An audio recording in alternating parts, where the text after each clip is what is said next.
Hello everyone, welcome to the Manulo classes in the session of daily news analysis. Today is 21st of August 2024. I am Naresh Sharma and going to discuss with you the current affairs of the day. So first of all, we are going to have some questions from the previous day session. So just start from the question number 1. The question is a committee report on the Malayalam film industry. आपको पता होगा कि एक committee की report अभी recently publish हुई है जिसने कि मलयालम फिल्म इंडस्ट्री में जो ह्यूमन राइट्स स्पेशली विमेंस के जो राइट्स हैं उनके साथ में सेक्सुअल एक्सप्लॉयटेशन है उसको लेकर के जो रिपोर्ट आई थी तो उस कमेटी का जो चेयरपर्सन था वो कौन था तो शी वाज के हिमा इन्होंने इस कमेटी को जो है चेयर किया था, हेड किया था और इन्हीं के बेसिस पर बहुत सारी रिपोर्ट्स की बहुत सारे हाइलाइट्स हमने कल डिस्कस किए थे. Another question, who headed the second administrative reforms commission. जब हम कल बात कर रहे थे लेटरल एंट्री की तो हमने बात की थी कि जो एम वीरप्पा मोइली सर हैं उन्होंने भी इस पे कुछ अपना कमेंट दिया था कि हाँ सेकंड एडमिनिस्ट्रेटिव रिफॉर्म्स कमीशन में ये रिकमेंड किया गया था कि सिविल सर्विसेज में जो हायर पोस्ट हैं उनमें कुछ एक्सपर्ट्स को लेटरल एंट्री के थ्रू बुलाना चाहिए. So that was M Veerappa Moily. Question number 3, the second administrative reforms commission chaired by M Veerappa Moily in. So ये जो सेकंड रिफॉर्म्स कमीशन है इसको कब कॉन्स्टिट्यूट किया गया था, कब इसको फॉर्म किया गया था, तो इट वाज इन 2005. ये क्वेश्चन तो आपको पता होगा. नेक्स्ट, ये क्वेश्चन कई बार पूछा भी गया है सेकंड एडमिनिस्ट्रेटिव रिफॉर्म्स कमीशन के रिगार्डिंग में. उसके चेयरपर्सन को पूछा गया कई बार इसकी रिकमेंडेशंस पूछ ली जाती हैं, कई बार इसका ईयर पूछ लिया जाता है. So next question is, the Indian prime minister is going to visit a country of Europe, marking the first visit by an Indian Prime Minister in 45 years. This country is. So 45 years में first time कोई Indian prime minister इस country को visit करेगा जो कि Europe में situated है और दैट इज पोलैंड. और पोलैंड में ये हमारी काफी इंपॉर्टेंट विजिट है. Next question, Ukraine president. आपको पता होगा कि यूक्रेन के साथ हमारी मीटिंग होने वाली है. सो उसके प्रेसिडेंट कौन है? Vladimir Zelensky. Last year CLAT के एग्जाम में सीधा इसका नेम पूछा था और ऐसे ही कंफ्यूजन वाले कई सारे नेम्स उन्होंने दिए थे इसके प्रेसिडेंट के नेम को पूछने में. नेक्स्ट, अब हम चलते हैं आज के इंपॉर्टेंट करंट अफेयर्स पर. So today's current affairs are, first of all we are going to discuss the union government has cancelled the process of literal recruitment. जो लेटरल एंट्री के थ्रू सिविल सर्विसेज के higher post में recruitment के लिए notification आया था, अभी union government ने उसको कैंसिल कर दिया है. उसमें इश्यूज ये निकल करके आया था कि उसमें केवल टैलेंट के बेसिस पर वो रिक्रूटमेंट होना था.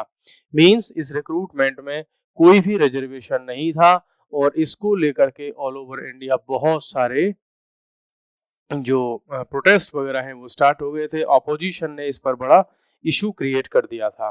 सो अभी गवर्नमेंट ने एक लेटर लिखा यूनियन पब्लिक सर्विस कमीशन को कि भाई आप इस रिक्रूटमेंट वाली प्रोसेस को वापस ले लीजिए और इसकी वजह से the union public service commission has cancelled this process.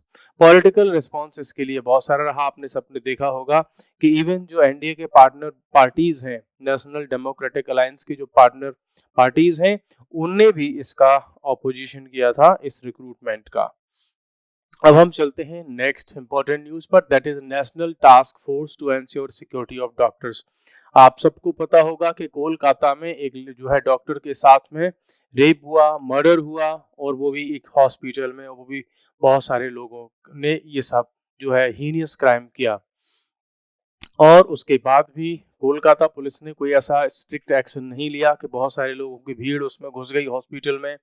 Hospital की बहुत सारी तोड़फोड़ की, बहुत सारी मशीनरीज, इंपॉर्टेंट इक्विपमेंट्स, बहुत कुछ उसमें जो है डिस्ट्रक्शन किया. बट वहां पर पता नहीं किस तरीके का लॉ एंड ऑर्डर चल रहा है, स्पेशली वेस्ट बंगाल में, जहां पर कभी भी लोग घर में घुस जाते हैं, कभी किसी की टच कर देते हैं, मर्डर होते हैं, रेप्स होते हैं.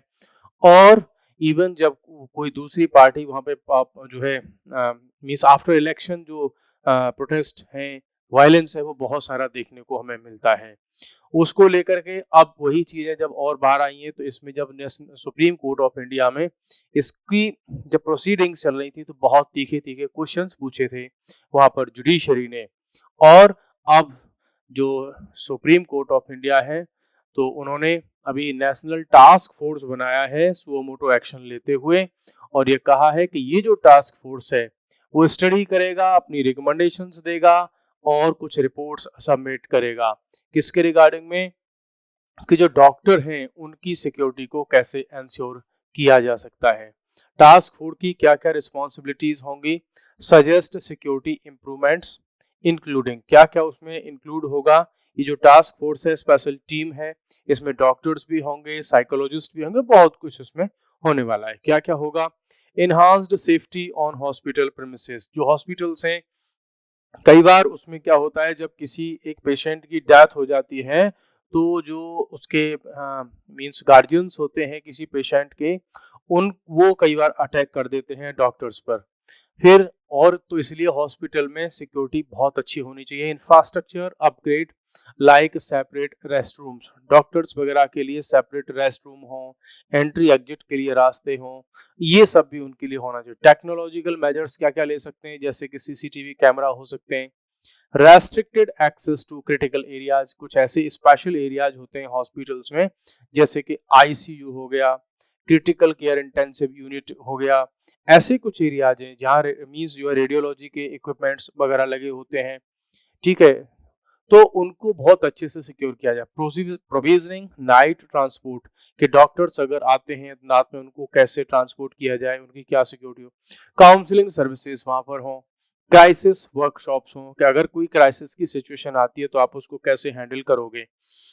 Implementation quarterly safety audits and increased police presence, ये काफी इंपॉर्टेंट हमको दिख रहा है कि उन हॉस्पिटल्स में जो भी सिक्योरिटी सेटअप है उसका टाइम टाइम पे एवरी 3 मंथ में उसका ऑडिट हो, उसको चेक किया जाए, उस पर रिपोर्ट हो कि ये कैसा है, क्या इंप्रूवमेंट की रिक्वायरमेंट है। प्लस हॉस्पिटल्स के आसपास में या उनके प्रेमिसेस में कुछ पुलिस फोर्स को भी डिप्लॉय किया जाना चाहिए।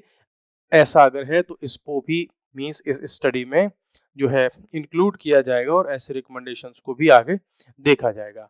प्लस क्या होगा कि कोर्ट ने ये कहा है कि भाई देखो इमीडिएटली हमको ये सारे स्टेप्स लेने होंगे, हम किसी ऐसे अदर इंसिडेंट का वेट नहीं कर सकते कि फिर से किसी के साथ में ऐसी घटना हो, then we will take action. So we have to take preemptive actions, proactive action. और इंडिया में तो ये बड़ी प्रॉब्लम है कि जब तक कोई यहाँ पर बड़ा इंसिडेंट नहीं हो जाता, गवर्नमेंट के जो ऑफिसर्स हैं, जो ब्यूरोक्रेसी है, जो पॉलिटिकल क्लास है, वो एक्शन लेने के लिए काम नहीं आती, मीन्स वो प्रोएक्टिव एक्शन नहीं लेती। आप देख सकते हैं कि करोल बाग और राजेंद्र नगर में जो यूपीएससी एस्पिरेंट्स थे उनकी डेथ हो गई, तब जाकर के यहाँ पर अब हम देखते हैं कि बहुत सारी मशीन्स, उसको ड्रेनेज सिस्टम पर काम, ये सब अब हमें देखने को मिल रहा है। मीन्स अगर ये लोग नहीं मरते तो और आगे आने वाले कई ईयर्स तक ये फिर से कोई एक्शन नहीं लेने वाले थे। तो मीन्स लोगों का मरना क्या जरूरी है कि जब तक कोई बड़ा इंसिडेंट नहीं होगा, बड़ी कोई भयंकर डेंजरस इवेंट नहीं होगी, तब तक ये जो पॉलिटिकल सिस्टम है, जो गवर्नमेंट का सिस्टम है, वो एक्शन में नहीं आता। तो इट मीन्स वो वेट करते हैं कि कब कोई मरे और कब उस पर फिर एक्शन लिया जाए। प्लस ये टास्क फोर्स एक काम और करेगा, डेटा कलेक्शन करेगा नेशनल लेवल से लेकर के ग्राउंड लेवल तक, हॉस्पिटल्स, हेल्थ सिस्टम, उस सब का। प्लस ये भी चेक करेगा ये कि जो एक्ट पास किया गया था, sexual harassment of women at work place prevention prohibition and redressal act 2013, कि ये ग्राउंड लेवल पर कितना इम्प्लीमेंट हुआ है और इसमें क्या क्या इम्प्रूवमेंट्स की रिक्वायरमेंट्स है। तो इन सब पर भी ये टास्क फोर्स स्टडी करेगी। अनोदर न्यूज हमारे पास में, India and Malaysia meetings in new Delhi. तो इंडिया और जो मलेशिया के जो लीडर्स हैं अभी उनकी न्यू दिल्ली में हैदराबाद भवन में मीटिंग्स हुई है, और ये इंडिया के लिए एक बहुत अच्छा इंडिकेशन है। क्यों इंडिकेशन क्यों है, मैं आपको ये बताता हूँ। एक्चुअल में इशू क्या है? इशू ये है कि लास्ट अगर हम कुछ 5 to 10 ईयर्स का अगर हम रिकॉर्ड अपना देखेंगे तो मलेशिया के साथ में हमारे जो रिलेशंस हैं वो बहुत अच्छे नहीं हैं, उनमें डाउनफॉल हमें देखने को मिला था। लेकिन इस बार ये जो मीटिंग हुई है, इससे ये चांसेस हैं कि दोनों कंट्रीज के बीच के relations can be improved through such kind of regular meetings. So उनके साथ में हमारी जो मीटिंग है ये इम्प्रूव कर देगी। अब एक अच्छी चीज हमें ये देखने को मिल रही है कि अभी हमारा इनके साथ में जो भी मीन्स जो इनके साथ में एग्रीमेंट वगैरह हो रखे हैं, अब इंडिया और मलेशिया के बीच की जो पार्टनरशिप है वो इम्प्रूव हो जाएगी, एलिवेट हो जाएगी, अपग्रेड हो जाएगी। कहाँ? कॉम्प्रिहेंसिव स्ट्रेटेजिक पार्टनरशिप में। मींस ये उसी तरह की पार्टनरशिप हमारे इनके साथ में होगी जैसी काफी अदर इंपॉर्टेंट नेशंस के साथ में होती है। इट मींस पहले जो हमारी इनके साथ में पार्टनरशिप थी वो कॉम्प्रिहेंसिव स्ट्रेटेजिक पार्टनरशिप नहीं थी, ट्रेड वगैरह उसी तक हमारा सीमित था। So the relationship was initially established as a strategic partnership.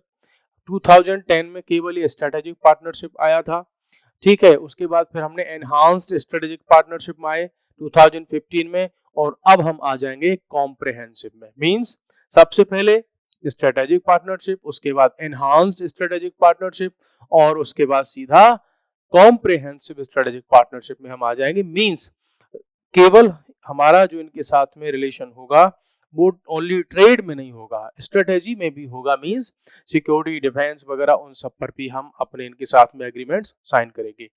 एक चीज और इसमें इंपॉर्टेंट हो सकती है, दैट इज ब्रिक्स मेंबरशिप। जो मलेशिया है, it is continuously demanding to allow that country to enter in the BRICS meetings. Means वो ब्रिक्स की मेंबरशिप के लिए काफी दिन से रिक्वेस्ट कर रहा है, तो हो सकता है यहाँ से आने वाले टाइम में ब्रिक्स में इस कंट्री को भी एंट्री मिल जाए।